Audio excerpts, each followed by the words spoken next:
Welcome back from your holidays and Happy New Year. Today is Friday, January 2nd, 2026, and here is the news that you can use. Today's lineup includes a deadline-driven cyber stack, a cloud engineering support policy change, and 2 AI policy bills that may shape reporting and training expectations. We'll close with a NIST move that ties AI directly to manufacturing productivity and critical infrastructure resilience. Let's get into it.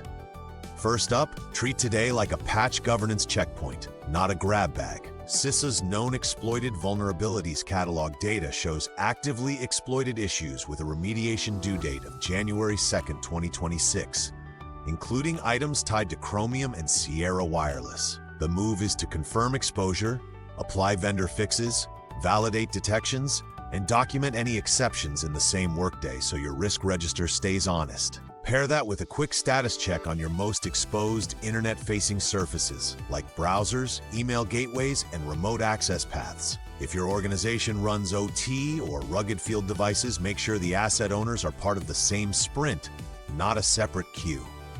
Turning to cloud engineering, AWS is aligning the AWS SDK for JavaScript version 3 with the Node.js release schedule for ending support, starting in the second week of January 2026. That means runtime lifecycle decisions are no longer just an app team preference, because a core vendor dependency is enforcing a predictable cadence. If you've got node upgrades treated as optional work, this is the policy shift that should change the conversation. The practical play is to map your portfolio to supported node long-term support versions and schedule upgrade testing as routine work, not an emergency project. Your platform team will thank you, and your security team will see fewer avoidable findings.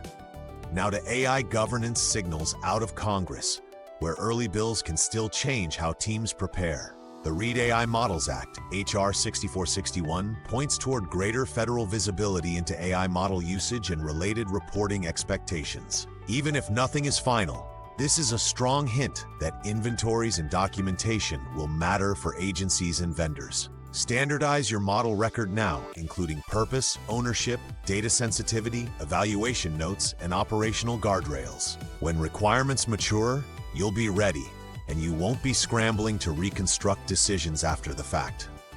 In related legislation, the AI Training for National Security Act, H.R. 6530, reinforces that AI strategy is also workforce strategy. National security initiatives tend to accelerate training pipelines, and those expectations often ripple into broader government requirements. If you deliver into defense-adjacent missions, assume training requirements could show up in contract language, staffing plans, and program performance measures. The practical move is to define role-based AI competencies across engineering, security, legal, and operations, then attach them to training paths and measurable outcomes.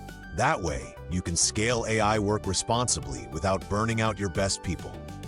Finally, NIST is connecting AI directly to 2 places where budgets get real: productivity and resilience. NIST announced 2 AI economic security centers, one focused on manufacturing productivity and another focused on securing critical infrastructure from cyber threats. The executive takeaway is that NIST is framing AI as an applied capability that needs evaluation methods, adoption support, and defenses, not just innovation headlines. If you run industrial environments or critical services, watch for pilots and frameworks that can reduce deployment risk and strengthen assurance. This is where applied AI meets national priorities in a very practical way. That's the Exchange Daily Update for today. Thanks for listening. And if this helped, share it with someone who owns risk, budget, or delivery. We'll be back with more on Monday. Our Exchange Weekly newsletter will go out Sunday night, so it'll be right there in your inbox if you subscribe.